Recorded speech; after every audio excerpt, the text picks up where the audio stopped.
રાસાયણિકમાંથી તામસી મગજ થાય,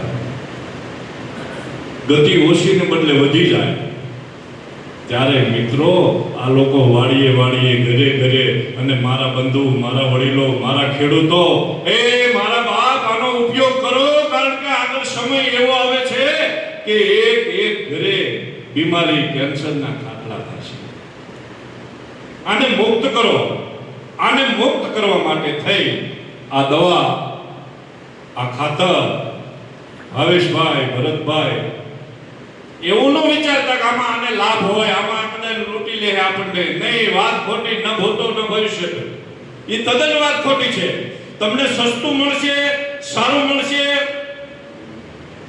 પણ કાનભાઈની વાડીની પડખે, વિક્રમભાઈની વાડીની પડખે મારી વાડી છે અને 30 મણીઓ કપાસનો વીઘો આવ્યો, તો મારે એથી ડબલ ડીએપી નાખવું, ડબલ ઉરિયા નાખવું. મિત્રો, વધારે દવા વાપરવાથી, ખડની દવા વાપરવાથી, આ રાસાયણિક ખાતર અમુક નાખવાથી આપણી જમીનનું પતન થાય, એમાં ઉત્પાદન ન આવે, પછી આપણે દાસ નાખવી પડે. એટલે આ ખાતરનો ઉપયોગ જેણે જેણે કર્યો, મેં કર્યો છે, મેં સીડા કર્યા હતા. તમારે પૂછવું હોય તો કોઈ પણ તળાજાના હેડમાં જઈને પૂછ્યા હો. મારે 25 મણીઓ વીઘો આવ્યો, 5 થી 6 વીઘાના હતા.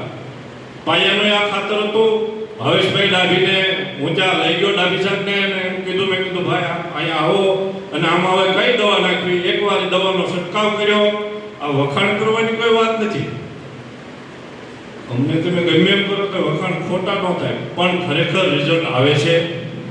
અને આપ બધાએ આપનો કિંમતી સમય આપી અને અહીંયા પધાર્યા, એ બધાનો ખૂબ ખૂબ આભાર. પણ સત્ય હોય આવું, જ્યારે ખાતરનું કે દવાનું કાંઈ પણ હોય ને, એમાં તમે બીજાને પૂછી લેજો કે ભાઈ આ વાત સાચી છે.